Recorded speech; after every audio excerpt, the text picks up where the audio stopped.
Alonso will smack him this year. Smack him about.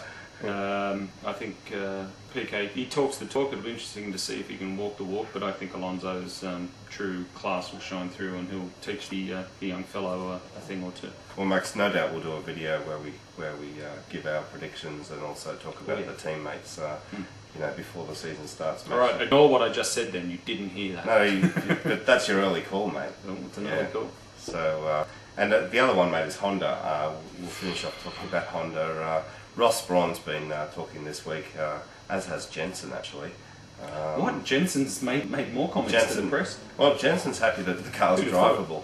He can work with it now. The car's got 4 wheels and a steering wheel. We're thrilled. It's a massive bonus, Max, to have a drivable car. So we've got a brake pedal and an accelerator this year, so we're thrilled. We're really looking forward to it. Sorry, that car is a dog. Yeah, it is unfortunately for Super Guru. Too slow. Yeah, sorry, that Honda needs... they almost, I mean, Ross Brawn's even turned around and said, well, you know, I'm looking at 09 now. Now, admittedly, Ross had no input in this year's car.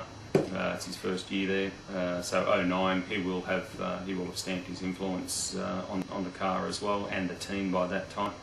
I'm sorry, the vehicle's just not quick enough. And in the hands of Rubens Barrichello, who, as we all know, failed to score a point last year for the first time in his career.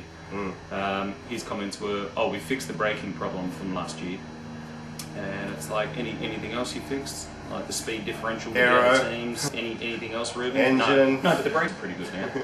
I mean, I'd be very disappointed if I was high up in Honda. I think they're going to have another fairly mediocre year, mate. Yeah. Unless they find speed from somewhere, and I don't know where they're going to get it from. Yeah. That car, last year's car was stillborn, and unfortunately it's starting to look as though this year's car is, despite Jensen's bravado to the contrary and all that. But, yeah, Max, I actually thought that Ross Brawn's comments were pretty sobering. He seemed to be quite realistic, actually. I like Ross and what he said about their chances. I really quite agree with. You know, he's not talking it up too much, and he's got a steady head, so we'll see what happens there, mate. Yeah, doesn't bode well then. So Max, just to finish off, another comedy piece this week, and you know, we kind of, you know, this is the F1 podcast, and sometimes we talk about ex-F1 drivers, Max. Yes, we do.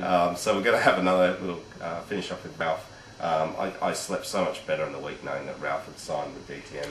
I was so worried, and when the signature was on, I got the text message. I was really happy. Oh, Ralph. Oh no, I'll never join DTM. No, I won't race for them or anything like that. And then Mercedes say, we haven't even spoken to Ralph. We don't want Ralph. We want young drivers. And now Mercedes is saying they don't really expect results from him either, which I thought was kind of funny. It's refreshing, because they're not going to get any, probably. I thought it was hilarious when Ralph has finally come out and said what we all already knew anyway. Oh, I didn't have a drive for 08.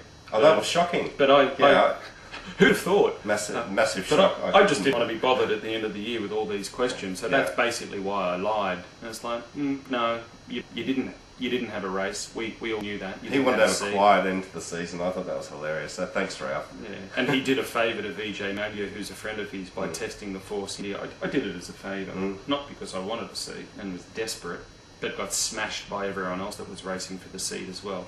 I just did it as a favour. Yeah. Enjoy driving German taxis, Ralph. Hope you do well. Thanks, Ralph. You've won our comedy piece of the week again. Thanks again for all the laughs you've given us over the last couple of years, mate. May they continue. Yeah, and Fissy, we'll see you next week for the comedy piece, no doubt. Can't wait for that one.